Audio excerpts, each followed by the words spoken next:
Why do we need an abundance movement? Derek Thompson is the host of the Plain English podcast, a writer for The Atlantic, and together with Ezra Klein, he's the author of the new book, Abundance. And he joins the show today to talk about the policy and the politics of the abundance movement. Why do we need this movement? How can we get more housing, more clean energy? In addition to those things, how can we spark more invention and innovation and growth in the economy? What are the primary political obstacles standing in the way to having all of those good things? We cover all those topics and more. If you enjoy the podcast, please leave us a like, subscribe, leave a comment. All of that is appreciated. And if you really enjoy the work that we do here, please consider becoming a member of the Center for New Liberalism at cnliberalism.org/become a member. You can get access to bonus episodes of the podcast, join our community Slack, our Sticker of the Month Club, and get involved with your local chapter. There's so much to do with CNL. We are growing rapidly, and we would love to have you along the way. Thank you for listening, and enjoy the episode.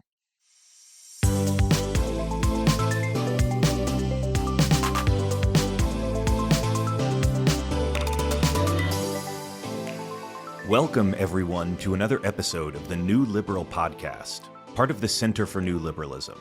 I'm your host, Jeremiah Johnson, and joining me this episode is Derek Thompson. Derek, welcome to the show. It's great to be here. Thank you. All right, so you and Ezra Klein have written a book called Abundance. This has been kind of a buzzword for a few years now. It's a book that dares to say that good things are good, and we should have more of them.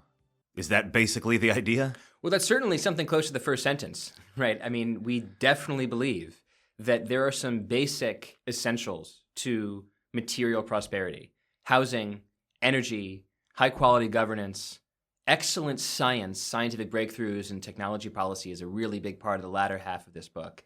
I mean, these are the bedrocks of modern prosperity. And the reason we focus on these things in particular, housing and energy, is they're really positive-sum goods. When you have a scarcity of housing, that scarcity ripples throughout the urban infrastructure. A scarcity of housing makes it harder for people to live where they want to live. It raises the price of the most central part of a typical family's budget. Are you a housing theory of everything kind of guy? Sam and Ben, and I forget who the third person was who wrote that article, but yes, I think that article was absolutely brilliant. And housing policy is an everything policy. It touches everything. I think when my gloss on their essay, when I wrote about it for The Atlantic, is that housing policy is a little bit like the quantum field of urban policy. It permeates everything. If you're worried about daycares, if you're worried about childcare, well, a lot of those costs come from the cost of opening a place that will have children be there, and as housing costs go down, it therefore becomes cheaper to have childcare. If you're interested in innovation, well, agglomeration effects make it easier for smart people to get together in a city and share ideas. If you're interested in affordability, well, again, like I said, the biggest ticket item in a typical family's budget is housing. And so if you want to make life more affordable, you should be obsessed with making housing more affordable. So we do kick off with housing in this book. We talk a lot about energy, clean energy, abundance. We talk a lot about science and technology. But yes, I think a non-terrible summary of this book is that good things are good, and a true liberal movement should focus on the outcomes of goodness and not be so focused on the processes that get in our way. There's an interesting political angle to all this because, to a first approximation, Democrats and the left control every big city in America. They control all the most important housing markets in terms of local governance. And there was a line that really struck me, and you are not the first people to point this out, but as part of the story, I think it's really interesting that Democrats are liberal. They lean to the left nationally, but in many ways, local Democrats can be very, very conservative about how they want their cities run. And I believe the phrase is they are symbolically liberal, but operationally conservative. Can you explain what you mean by that and how that kind of operationally conservative local governance impacts our cities? Sure. I think the key metonym here, the image that captures the idea, is a home with a sign in the front lawn that says kindness is everything, and yet the people who live inside of that house will rail against any development that allows people to move into that area and grows housing supply in their own neighborhood. And will be Democrats in good standing while they do it. These are not, conservative operatives infiltrating the movement. These are members of the local Democratic club who just really hate new development. It's a liberalism of language rather than a liberalism of outcomes. And that's what makes me really pissed off. I think it's not only hypocritical, I think it's substantively terrible because it pushes low-income and middle-income people out of cities. We are seeing this right now. If you look at the census demographics for domestic migration flows, middle and low-income people are leaving cities like New York and San Francisco and Los Angeles because they can't afford to live there. States like California and New York and Illinois and Minnesota are losing people, and when you lose people, you lose political power, not in just some notional way, but in the very literal quantitative way, which is that the census is going to come around and ask how many people live in each state and apportion electoral votes based on that population, and if you lose population, you lose electoral votes. So it's bad for all those reasons, this idea that you've raised, which is that modern liberalism has at the local level become indistinguishable from conservatism. But I also think that even at a higher level of abstraction, liberals aren't just losing people, we're losing an argument. You lose an argument when you become the party of front lawn signage that doesn't actually achieve those signs' words in your backyard policies. And this idea that the liberal movement in America is hypocritical, that they are focused on language at a time that Americans are dealing with material deprivation, that is the tension that we are trying to fight. This is not a book that dips even the tiniest pinky toe into the culture wars, and I could not be less excited to talk about anything in the culture wars in the next 55 minutes. But what we're trying to do here is explicate a policy of material prosperity, because I think the culture war arguments lose power when people feel like they can afford their lives. Well, and I think there's, to just very briefly dip into the culture war, I hope you forgive me, Derek, but I may take the fifth, but we'll see. We'll see. One of the things that strikes me about 2024, and the reason we're in the spot we're in today, is that liberals and Democrats have become the party of scolds, of nags. And this is something I've written about, where if you think, when I was growing up in the 90s, if somebody was going to get mad at you for doing something outrageous on television, it was going to be a conservative. It was like the Christian right. It was the moral majority. They were the ones who were scolding you and nagging you and telling you how to live. And these days, it seems to me to be the progressive movement that does that. It's yard sign liberalism in a way. You have to show fealty to the yard signs. And I think partially that's because of a lack of concrete accomplishments, that we can't point to, oh, here's a high-speed rail system that we actually built on time and under budget. So instead we point to the yard sign. And it's not that all social liberal movements are bad, but like, you can't just be the party that tries to enforce your social views. It lost conservatives the culture in the 90s, and it feels like it's losing liberals the culture right now. I want to accept some of that, and I want to push back against some of that, and we can have a conversation about the degree to which we disagree. Republicans scold too, but their scolding for sure hits different. I think that's what your approach is touching on. I mean, just in the last few days, the Trump administration has banned words from scientific funding. That's unbelievably scoldy. In its letter to Columbia University to get them to renegotiate the $400 million that's being cut from that university's research budget, the Trump administration said you have to ban masks, not make mask mandates optional only. You have to ban masks entirely. That's incredibly scoldy. That's telling people how to live. If there's a flu outbreak in January of some year, and someone is maybe immune compromised or just doesn't want to get the flu that year, and they decide they want to wear a mask inside around their friends, people should be allowed to do that. People should be allowed to wear masks when they want to wear masks. And banning mask wearing is fantastically scoldy. There's this story about how they accidentally banned some research because it involved transgenic mice, and they thought it meant transgender mice. And I agree with you 100% that the Republicans and the Trump MAGA people have taken like a 1% victory in the national vote and wildly overinterpreted their mandate to do like... Without question. Yeah. But I want to make one little cut here. And the cut that I want to make is that you're touching on the fact that conservatives and liberals in this country have polarized in many different ways. They've polarized by education. They've polarized by their trust in institutions. They've polarized in some ways even by gender. But one very interesting way that they polarized, I think, is by personality. I think that the right has developed a personality that is autocratic, and the left has developed a personality that is bureaucratic. And the bureaucratic personality type is more neurotic. It is less about autocratically insisting on certain things from the perspective of one ruler, but rather creating a thicket of rules that lives inside of a bureaucracy. And people sometimes read scolding from one person versus a complex system in a little bit of a different way. The former can seem like a tyrant, the latter can seem Kafkaesque.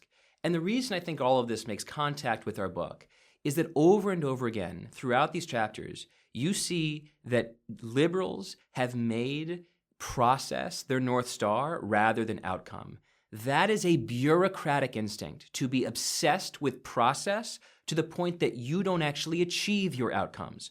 What is the story of California's high-speed rail, if not that, and we'll touch on it, I hope. Well, even though this, I should say, was more Ezra's reporting, but what is the story of high-speed rail? It's the story of bureaucratic processes gumming up the work so that there is no outcome for progressives in a state where Democrats own all the statewide offices. What's the story of broadband rollout or the infamous EV charger stations that Biden was supposed to fund in the infrastructure bill? Again, we have a story of bureaucratic process getting in the way of liberal outcomes. So what I think your Scoldy question really touched on for me is this idea that both sides, I'm going to do the David Broder thing here, both sides can scold. I don't think either party has monopoly on wagging a finger and scolding. But I think there is a personality difference between the autocratic scolding and the bureaucratic scolding. And this book is trying to say that as long as Democrats hold fast to a purely bureaucratic identity, they will find again and again in state after state, in city after city, that they don't actually achieve liberal ends, and they will be punished in the polls for it.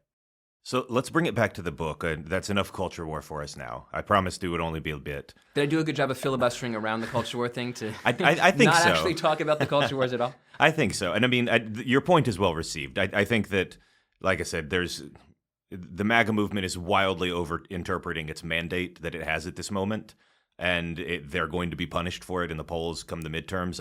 I hope and expect. Well, they are being. I mean, just looking at the data available, right? The stock market is punishing them right now. But right, the stock market is a voting machine, and Trump's approval rating is under 50% after 72 hours of his presidency. Yeah. So there are already ways in which I think you're absolutely right.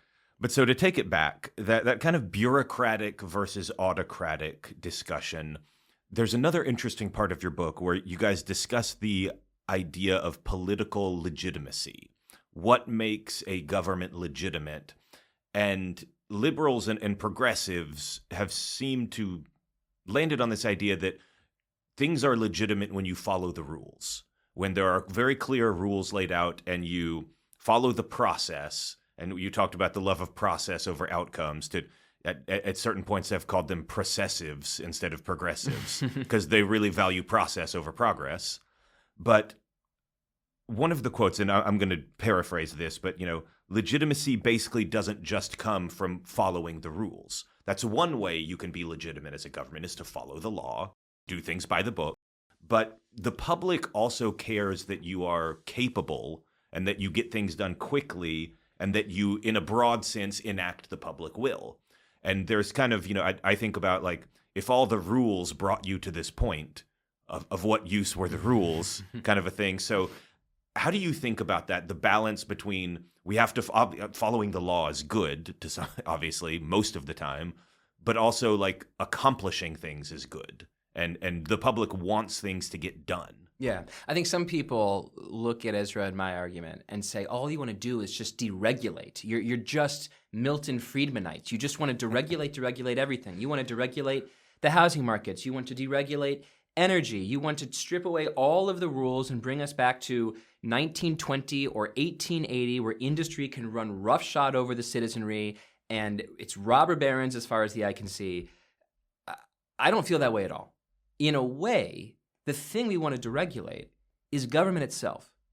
And what does that mean? What does it mean to deregulate government? It means getting the rules that don't serve progressive ends out of the way so that we can achieve the good faster. Now, that's a little bit high and mighty. What's a good example of this? Well, I've been doing a little bit of reporting in the rollout of the book on why the $42.5 billion for rural broadband was barely spent in the last 3 years of Biden's administration. This to me is a really fantastically rich mystery, because if you take the story in full stock, at the end of 2021, Joe Biden signs the bipartisan infrastructure law, and he and Buttigieg claim and praise the law dually for being the most important infrastructure bill passed in generations. And from an authorization dollar amount, you cannot disagree with that. This is an unbelievably, fantastically promising bill that you would almost have to say is abundance liberalism to the letter. We're going to spend more than $1 trillion building in this country. 3 years later, almost no rural broadband has been built out of the $42 billion authorized. Why? How does this actually happen? And so I was doing some reporting, and so if you'll forgive me, I'm going to do the really rude thing, and maybe bad for recorded podcast if the clips are shared via TV. I just want to read a little bit of my reporting as I tell you the story, because it's all kind of fresh for me. Yeah, absolutely. Go for it. So we're talking about rural broadband here. We're talking about rural broadband here. We're talking about BEAD, the Broadband Equity and Access and Deployment, part of the infrastructure bill. And the idea was that if your state wants to connect low-income and rural citizens to rural broadband, we're going to give you hundreds of millions, even billions of dollars to do it. But there's a process. And the process infamously has 14 steps.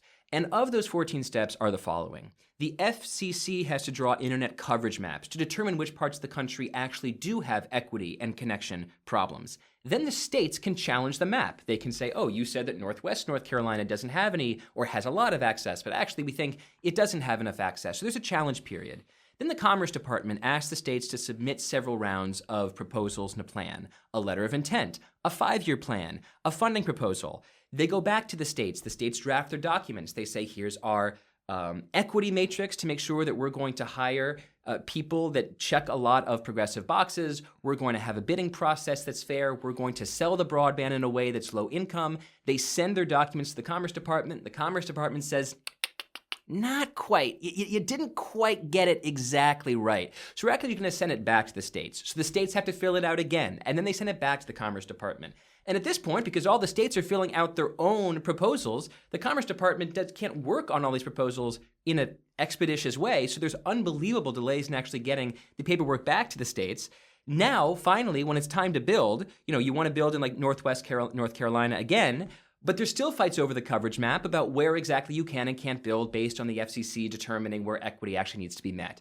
I know to a certain extent that this is an incredibly boring story, but that's the point. Process is boring, but process is important, because of the 14 steps required to check all the boxes and actually get money from the biggest infrastructure bill in modern American history, 3 years later, of the 56 states that started this 14-step process, 56 states and territories in Washington, D.C., that started this 14-step process, only 3 finished it.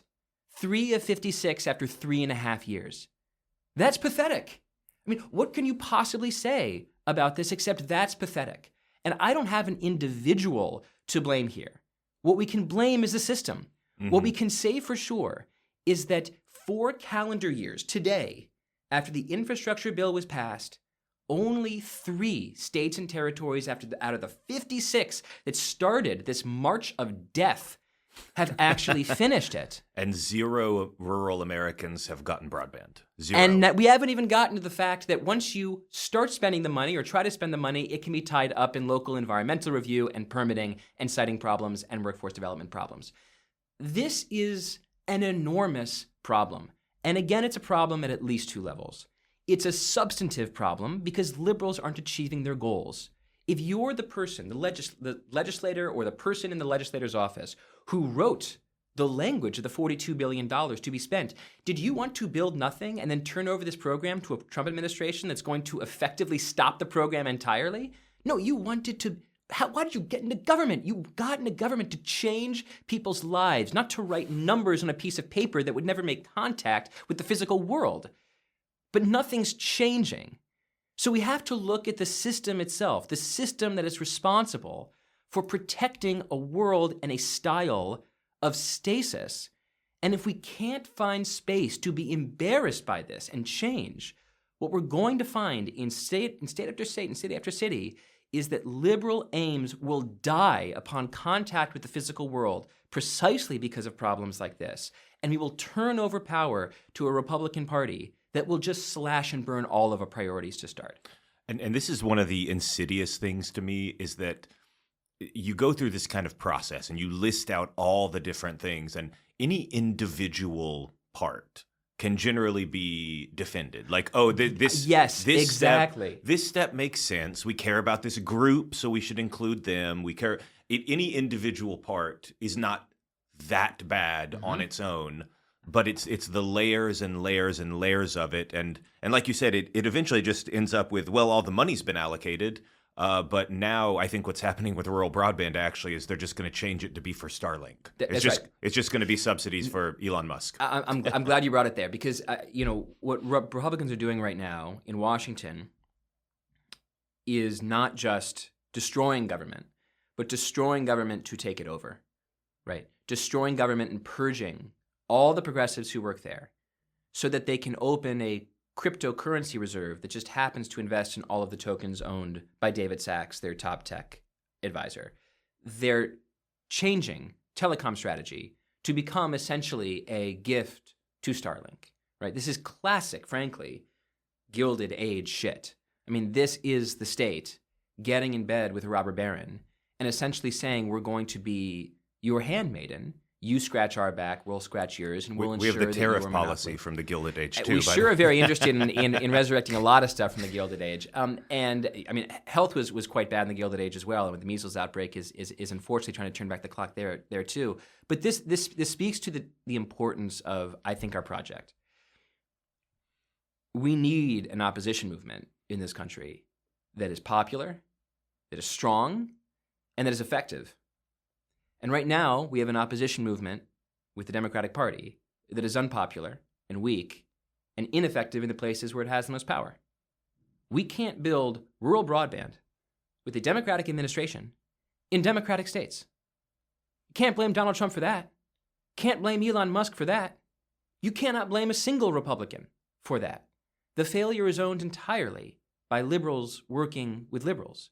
And until we make our achievements an advertisement for a movement, we cannot really expect a majority of Americans to consistently vote for it. So I want to get into the political strategies around this in a minute, but before that, there's a bunch of other good areas in the book. We've touched on rural broadband and we've touched on housing.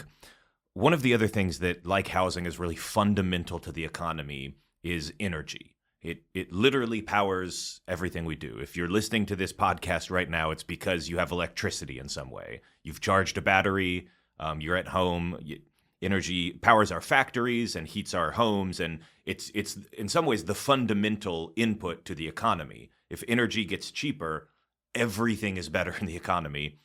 And energy is a place where we have a lot of struggles right now, not just in the way that we need cleaner energy, but also, there's a lot of people who are energy burdened. The cost of energy is too high. And luckily for us as a society, we have actually invented a way to solve pollution and climate change and high energy costs all at the same time. And we're just not doing it for some reason. One of the things, I'm going to read out some stats as well. I'll do my reading. We talk about this process. We talk about how long it's taking the states in the example of rural broadband. And a similar thing applies to trying to build new housing projects. A similar thing applies to trying to get a new solar farm built. stat from your book, which I don't think originated from you guys, but that you quote from different sources, from 2020 to 2050, every 15 years, basically in the next 15 years, we need to build the entire volume of our current electrical grid again in terms of all the energy we can produce, nuclear, solar, wind, geothermal. We need to rebuild all of the energy that's used in the United States in 15 years. And to do that, you need transmission lines. We need to build more transmission lines in a year, in every year of the next 20 years than we have ever built. And to do that kind of stuff, you have to move fast. We're talking about we need to build an enormous volume of energy, and we're not meeting the moment, are we? We're surely not meeting the moment if you care about climate change. And this book, we say in the introduction, is not particularly written for Republicans. I've been gratified how many Republicans, especially center-right folks, seem to be reading this book and enjoying it, taking something from it. But we're not writing for a party whose most prominent leaders don't believe that climate change exists. We are writing this book in many ways to help progressives, liberals, the left, whatever word you want to use to describe that 48% of the country that typically votes for Democrats and typically believes in climate change. We want to find a way to help them meet their goals by matching process and outcomes.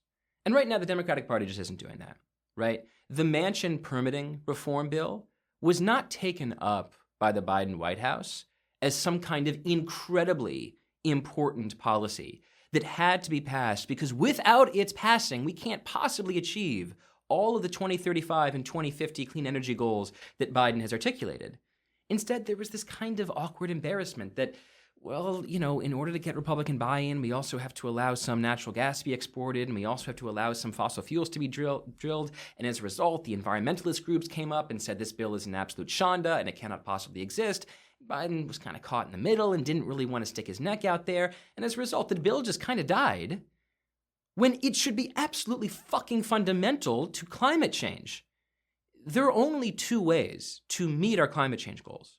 One is degrowth, which means you somehow create a lobotomy in the brain of every single person in the world that makes them no longer want to enjoy modern living standards, and they just happily accept a permanent deflationary economy, actually also very Gilded Agey, a permanent deflationary economy such that they just constrain their energy use and we just stop using energy entirely.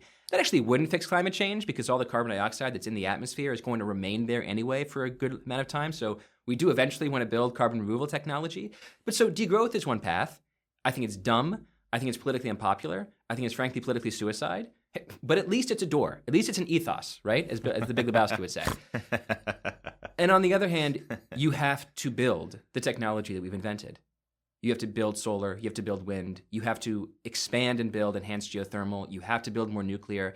And you have to also, frankly, try like hell to develop fusion technology and carbon removal technology, because those kinds of technologies, I think, are going to be absolutely critical for, say, the 2040s at least. And God willing, you and I and everyone listening to this podcast will still be around in the 2040s, so I'd say that decade really quite matters.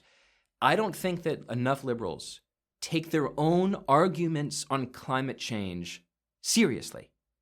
If you actually care about this being one of the most important priorities to you, why is Texas kicking California's ass in building renewable energy?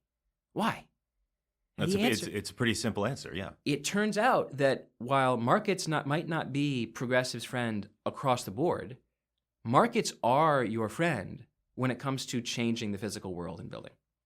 And the people in Texas, the legislators in Texas, don't necessarily believe that climate change is one of the 10,000 most important things in the world, but they do believe in building, and they do make it easy to build, and they do have lax zoning, and they do have easy siting. And as a result, Texas attracts solar and wind. And in places like California, New York, and Massachusetts, often the voices of the NIMBYs are louder than the voices of the energy YIMBYs. Here again, I think in many ways you have the exact same problem we've retraced, which is that the processes of liberalism have gone totally out of step with the outcomes of liberalism. And that, I think, is the most important challenge for this side of politics for the next generation. So let me throw a scenario at you to get more explicitly political here. There's probably some balance, right, between adherence to rules and layering on process and actually getting things done. And right now we seem to be extremely out of whack, tilted towards the side of process in the progressive world. Would it be good right now to just go like full Doge on the regulatory state and red tape? And by that I mean, Doge's approach is like to fire people indiscriminately and cut funding to things. And what I'm proposing, or as a hypothetical here, is more like not getting rid of money, not getting rid of employees, but just saying, like for instance, the Migratory Bird Act, we just kill it. It's just gone now.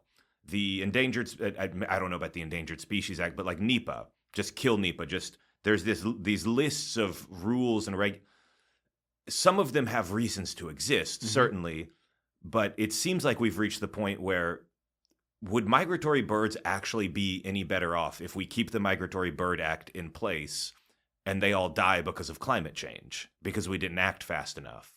I think not. Part of me thinks that, we need to drastically just go Elon Musk mode specifically on cutting regulations that make it impossible to build. Is that too much? Is like just gutting, the Endangered Species Act and gutting the Migratory Bird Act and the Clean Water Act, and it all sounds very like dystopian when you say it like that. But what are the things that need to be cut, and how drastically do we need to cut them? There's a lot there, so let me try to keep all of my answers square in my head. The first is that Doge is a disaster, and it's a disaster because they don't know what the fuck they're doing. Granted, and they don't sure. know what the fuck they're cutting, right? This is an organization, a department, a group that in an effort to reorient the Department of Energy around nuclear security, accidentally fired dozens of people at the only administration at DOE that has the words nuclear security in it. This is a group that, in order to accelerate scientific progress, didn't understand that one of the problems at the FDA isn't that they have too many talented employees, but rather that they don't have enough, and therefore getting phase 3 clinical trials to be evaluated by the FDA to bring wonderful drugs into existence is hamstrung by the fact that sometimes there aren't enough good people to work on evaluating those phase 3 clinical trials. Instead, what did Doge do? They indiscriminately fired a number of the probationary workers who are the upwardly mobile, recently promoted, and often young and very smart people at FDA. What happens when you take an organization that is bottlenecked by the fact they don't have enough people and you reduce the number of people by a third? You just get more of a bottleneck. So what they're doing at the DOE and what they're doing at the FDA, I think, is absolutely going to hurt rather than help us. I think Doge is a disaster. But there's a more difficult question for me that you're asking, which is why not just be good Doge? Why not just take a more educated approach toward understanding what these different laws do and what these different agencies do, and cutting the ones that simply don't serve us? Like what if you took, I know Jennifer Palka's book, Of Recoding course. America. What if we made Jennifer Palka God Tsar of the United States for a year and said, you can cut whatever regulation you want. You have the magic sword. We trust you. We're empowering somebody to just get things done in the FDR style of just give this guy power and he's going to build something. Would that work? Is that something you think would be a good thing, or would that be abused and not have good outcomes? Well, absolutely it would be abused. I mean, not if Jen got this job, but like the power to be the czar of whether all agencies and laws exist is the power of a tyrant. And at some point, yes, I do think the power of a tyrant is likely to be abused in the history of any country. I love Jennifer's work. I think it's fantastic. I think she understands the nitty-gritty of public policy in a way that is absolutely rare. And if we took Doge and took out Elon Musk and let go a lot of the people who are working for him that are basically musketeers and put in Jen and had her working inside of a very legal context, to be clear, just as I'm upset at Elon Musk firing people and halting grants when he has absolutely no legislative or constitutional authority to do so, I wouldn't want a god-tier genius of government process to be violating the law either. But provided that they were working within the law, yes, someone like Jennifer and a team of people that were Palka-pilled and Recoding America pilled, looking at government agencies and laws and deciding which are the ones that are most important or most profitable to subtract. Of course, that's a process that I think would be profitable for my political priorities. But let me say something else about this idea of like, should we just get rid of the migratory bird law, and should we just get rid of NEPA? Should we just get rid of the Clean Air and Water Act?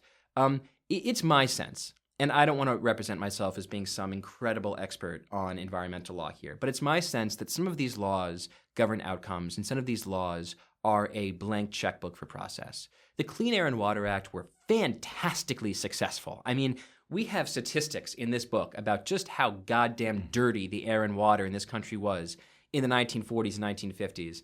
One little story, in 1943, the citizens of Los Angeles woke up to smog so black and thick they thought the Japanese had launched a chemical attack on California. I mean, that is the world of the 1940s, of industrialization before a Clean Air and Water Act. And you point out this is virtually every city that's ever industrialized. This is London. This is, no city industrialized Beijing, and was like, holy yeah. shit, we're so much cleaner than we were before. No, the Industrial Revolution was incredibly successful in some ways and unbelievably putrefying and dirtying in other ways. And so you needed Clean Airs and Clean Waters Acts in order to clean up the air and the water that were despoiled by the industrial economy of the first half of the 20th century. Those laws did real good.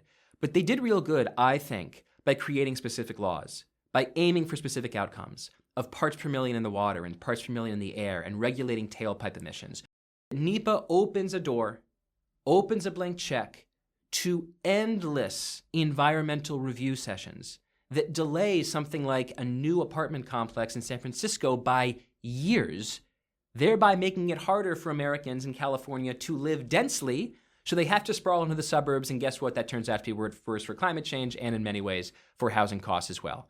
And so I think that the tragedy is that many environmental laws have become procedural kludges, right? They've become invitations to what Nicholas Bagley calls a procedural fetish. And what I would like to do is to take laws like NEPA and say, how do we reform NEPA specifically?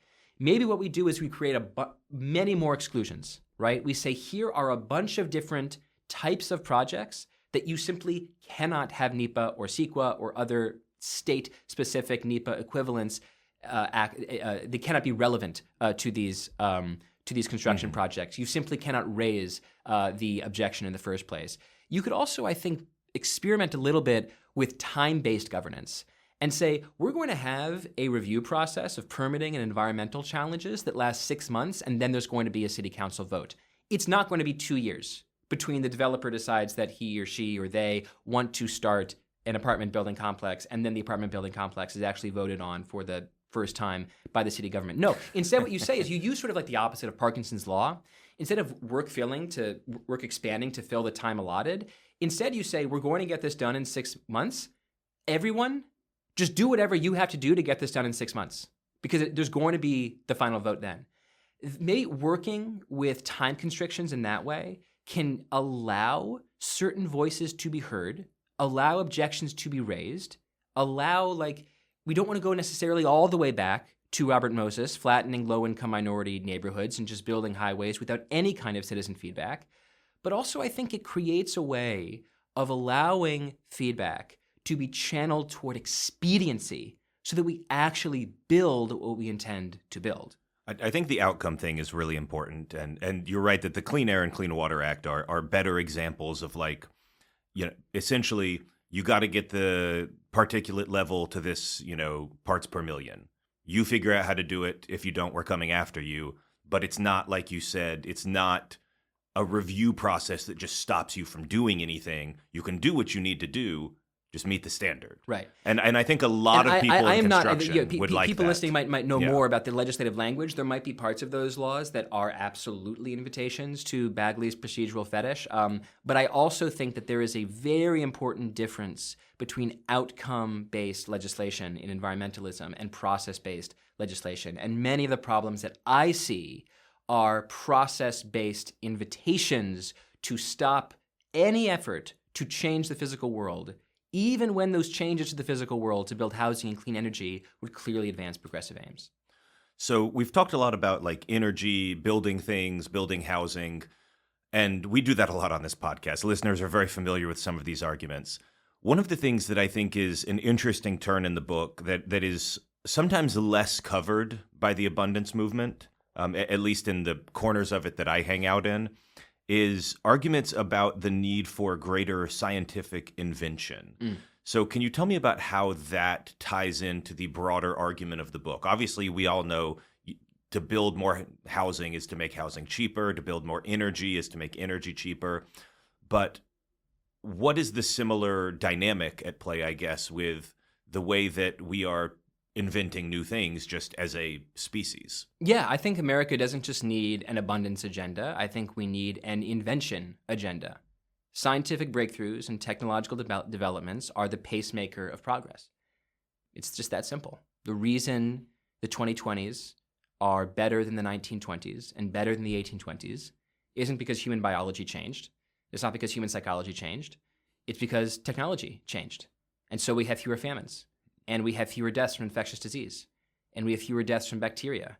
And mothers are more likely to survive childbirth, and children are more likely to survive to their 16th birthday. I mean, it is entirely a story of science and technology. And so if you're interested in making people's lives better, if you're interested in the fundamental observation that good things are good, it's not possible to ignore science and technology.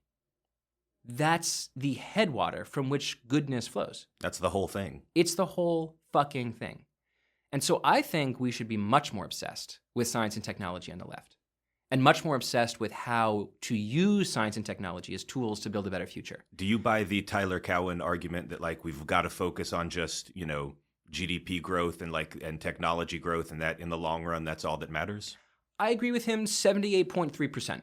I think that it's always funny when people say, and this is a point that's made all the time online, but I think it's a true cliche, as some cliches are, that you'll see objections to GDP and you'll see objections to growth. And people will say we shouldn't measure progress by GDP. We should measure progress by bracket, something that correlates at 0.98 to GDP growth. It just seems very, very clear that growth is good, but growth also comes with consequences. This is a little bit of a detour from the science speech that I went to give. We love detours here. I mean, just a quick detour, right? Go for it. The Industrial Revolution invented the modern world and was also a total fucking catastrophe for human welfare. I mean, you look at the state of the working class in Britain in the 1830s, in places like Manchester, the average life expectancy for men fell to something like 27 years old. Can I do something very rare for this podcast? I'm going to say something nice about Karl Marx on a podcast that used to be named the Neoliberal Podcast. When Marx was writing, at that time, he was absolutely right as a historian that like the working class for the last 50 years had just been shafted. Their living conditions had not improved for 50 years, despite the fact that the Industrial Revolution was happening and things were being invented and society looked like it was going up, right? Like you say, the average calories that a working class person had eaten in 1850 or something like that was actually less than the calories that they had consumed in 1800. So Marx got it right that like the Industrial Revolution for a long time, as you say, was really, really bad for the common man. It was really bad for the common man for decades. And that's how long people's lives are. So there were millions of people whose entire experience of waking, breathing consciousness was just to wake up every day into a world in which the Industrial Revolution was making their lives worse. So progress is not clean, right? Progress is not easy, and progress does not come with only good things. It comes with challenges. And what the Industrial Revolution needed in many ways was a revolution, an equally significant revolution in public health. And that's what made London the city it is today, and Boston the city it is today, a place that's beautiful to live in. I mean, the housing costs in London are fucking egregious, but truly beautiful to live in, much more beautiful than the horse shit strewn world of, say, the 1600s. We had a revolution in science. We understood how disease spread. We understood how water moves under the earth. We understood how plumbing and sewage works and septic tanks work, and how we can make housing clean and living in a city clean. And the reason the Industrial Revolution turned out to be so wonderful for so many places is that it wasn't just a revolution of pure economics, it was a revolution of science and health as well. So bringing that finally back to America and this chapter that we wrote on science, I think we should be unbelievably obsessed with this question of how do we get more scientific breakthroughs faster? You just look at the problems that we have today. We have no idea how Alzheimer's works. We have no idea how aging works. We have pills, it seems, that help to cure obesity, but they have a discontinuation rate of more than 50% because of a variety of reasons, including the side effects. So we have problems today with individual health that can be solved by science. And we should be obsessed with finding ways to make it easier to solve those problems. As we reported on the NIH, which is clearly the most important institution in the world for biomedical funding, what was interesting is that we saw that a lot of the problems of the National Institutes of Health among scientists are the same problems in housing and energy. You had scientists talking to us about how paperwork burdens were going through the roof, and this institution had become way too bureaucratic and way too incremental, harder and harder to do actual high-risk, high-reward research. The average age of R01, which is the sort of major bread and butter, a grant that's sent by the National Institutes of Health, the average age of a researcher getting an R01 grant's gone from the middle 20s to the upper 30s just in the last few decades. So science is getting older and older, and it's getting harder to have breakthroughs from young people. There are a ton of problems in science, and maybe the biggest one of all is, according to some surveys, the typical scientist in America now spends 40% of his or her time filling out grants and doing paperwork to show the NIH and the government that those grants are being done in a responsible way. 40% of their time doing paperwork for scientists today.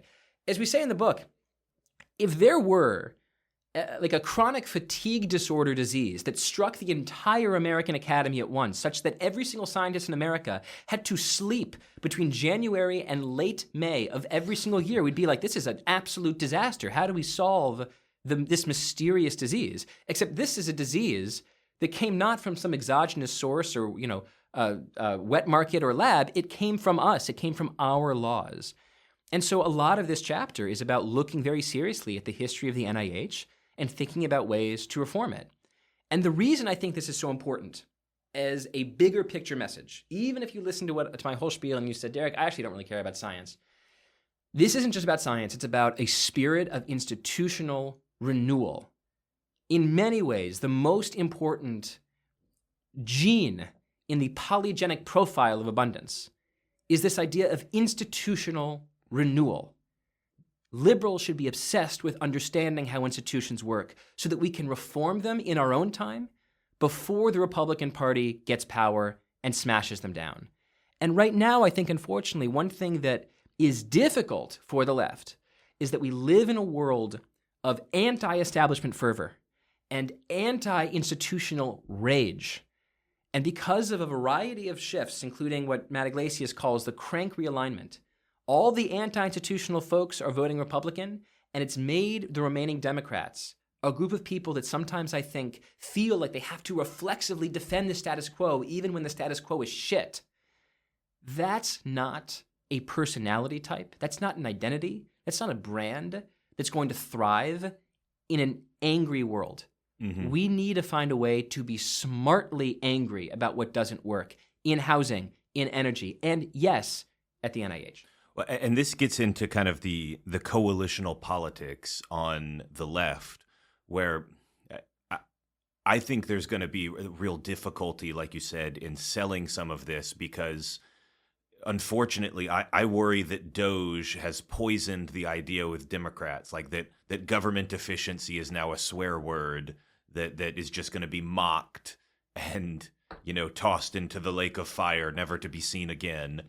And that's one thing I worry about. I also, as a member of the center left, I kind of worry about the more progressive wings who seem to be more in love with process. And I'm the guy who's always worried about the groups, capital G, who are going to fight tooth and nail for any requirement to be removed because you've got to keep the unions happy. You've got to keep different identity groups happy. You've got to keep the environmental groups happy. You've got to keep this and that. And so do you see a way through that kind of political thicket of making the groups happy or just running them over if you need to, of convincing Democrats that government efficiency is something we should care about, even if Elon Musk is an asshole. Like, how do you see the politics of this playing out within the Democratic coalition? Because like you said, you are mostly trying to speak to Democrats here. I think there's two questions there. One is, will Doge explode any burgeoning popularity of an argument for government efficiency? That's one question. And a second question is the groups, ... question mark. Yeah. Let me try to take them in that order. I think on the first, I don't agree. It's of course possible that you're right. You're making a prediction about the future, and neither of us have access to any data. I'm not even making a prediction. I'm just you're worrying. It's a possible you're raising future the possibility that I see. Yeah. I see a ton of energy right now in the Democratic Party for these ideas. Man. I hope so. I see a ton of energy. I think there's a sense, political phenomena are so weird because sometimes Trump, this is a detour, and you might have to remind me about the second question. Oh, the groups. I'm keeping that top of mind. So here's my detour on negative polarization. The phenomenology of political events and how it shapes people's opinion about politics is very interesting. Because on the one hand, you could have a very simple framework for this, which is that whatever Donald Trump does immediately creates a signal of negative polarization and makes the left believe in the opposite.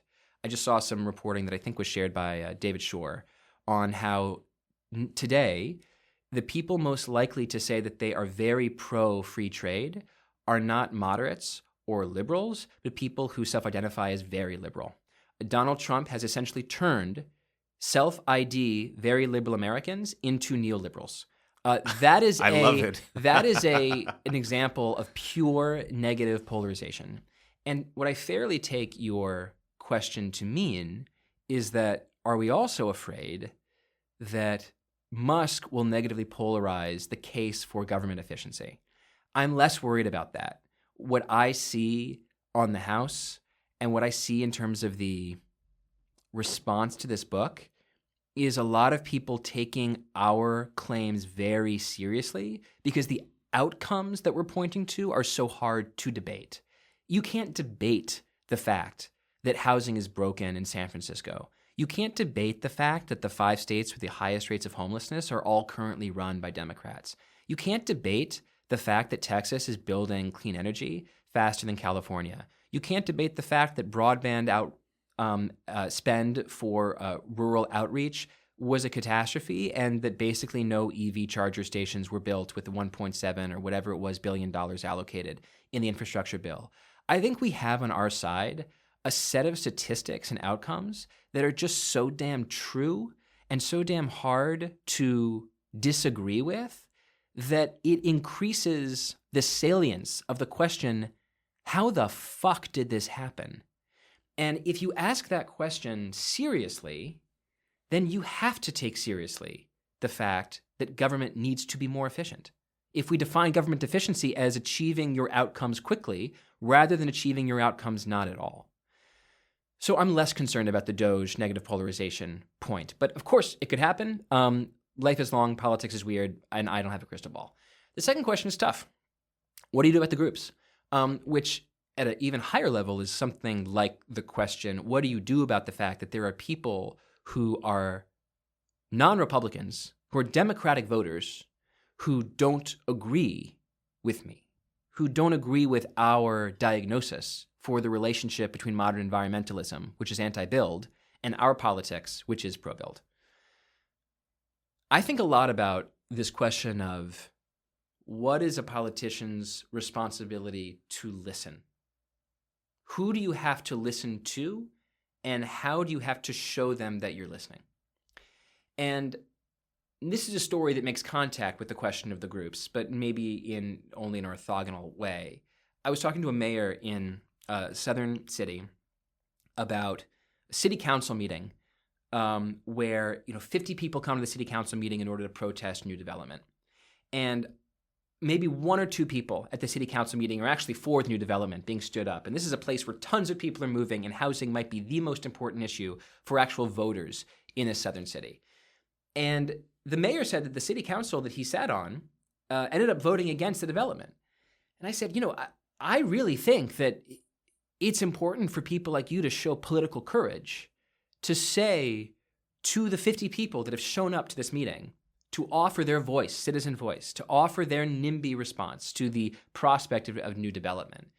I think it's really important for you to say, I'm here, I'm listening to you, thank you for speaking. Let me tell you something about my job. I was elected by the people of this city, not by the people of the city that happened to be free on January 17th at 7 p.m. to show up to a development meeting for the city council. The people in front of me tend to be older, and they tend to be richer, and they tend to be homeowners. And I represent a lot of people that are younger and poorer and don't own a home. And frankly, I want my city to represent a lot of people that don't even live here yet, that want to move here, and they have to move into a home. So I'm going to vote yes on this development.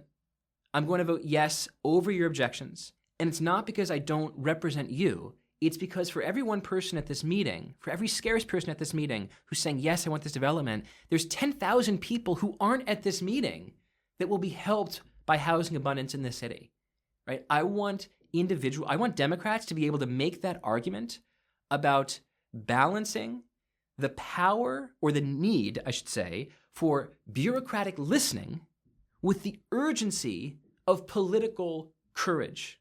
You don't have to outsource your decision-making to whoever just happens to be in front of you when you make every decision. You've been endowed with the power of decision-making by the virtue of you being elected. And you've been elected to make decisions on behalf of the city. And I truly think that abundance is, in many cases, about seeing the bigger picture and acting on behalf of the bigger group, the public interest and not the special interest, which the groups sometimes represent. Housing abundance is in the public's interest. Energy abundance is in the public's interest. Science certainly is in the public's interest. And so I think that Democratic politicians need to repopularize this concept of political courage and remember that political courage sometimes means saying no to the loudest voices in the room. There's a lot there. It touches on that classic debate, right, of are you elected to represent the will of your constituents, or are you elected to do what you think is right? But I want to make another cut, which is that there's do what you think is right. So JFK, I think, famously said, I'm elected not to serve as a seismograph for public opinion. I'm elected to do what I think is right. Okay, so there's the JFK model of you're elected, you tell your pollster, I don't want to see anything for 3.5 years, and you just do whatever you think is right. There's that model. Then there's the extreme group listening model, which says whoever makes the most noise the hour before I make my decision gets to own my decision, right? Very opposite of the JFK model, right? Maybe we'll just call it the weak-kneed Democrat model. There's something in the middle. The Kathy Hochul model. Maybe. There's something in the middle that says, I'm elected to represent what I believe to be the will of all of my constituents, not just the constituents that have the money and the time and the knowledge and the organization to lobby me about every single thing. And yes, it's politically risky to go against the lobby groups that are the loudest. But I think we've also seen it's politically risky to listen to them, because if you listen to them, sometimes it results in nothing happening, and then you become the party whose reputation is you put up a lot of bills that are authorized to spend $1 trillion and you don't actually do shit. So part of political courage here, as I'm trying to define it, is recognizing that the trade-offs aren't all to one side. It's not just like if I listen to the groups, then I'm safe. No, if you listen to the groups, maybe you're safe for a day. But you're actually burning the seed corn and making it harder for you to build a movement that demonstrates to the public that you can actually do shit. And we've seen that the public will reward you if you just get shit done, right? One of the best examples from the last few years is Governor Shapiro in Pennsylvania. When a bridge burned down, I think it was I-95 I-95, yep. Some segment of that highway just completely collapsed because of a fire, accident, whatever. And they basically got it up and running again in a couple weeks 12 because days. he declared a state of emergency. And he said, we're not going to do permitting. We're not going to do environmental review. We're not going to have requirements about minority contractors and union contractors. They did end up using union labor, but that was more of like it wasn't part of the legal process. There was no extended bidding process. They said, look, Yeah. you contractor over there, you're close to this bridge. You contractor over there, you're also close to this bridge. I'm choosing both of you. You're going to work on this bridge right now. And they use union labor. And whereas the typical bridge construction project with all of the review time lags would have taken 24 months and instead took 12 days. But yeah, it got done, and the end result is that his popularity surged, and that was really the beginning of him as kind of a national figure, and the murmurings of Josh Shapiro has a national future but I hope Jared and Polis believe, too, I think, yeah. is in many ways showing what an obsession with housing can do. We love Jared Polis here. But yeah, I hope and I think that there is a future for this. I'm certainly trying to make it happen, and I really appreciate that you guys wrote this book. We're coming up on time now, so I want to say thank you one more time to our guest today, Derek Thompson. Thank you for coming on the show. It's wonderful to be here. Thank you.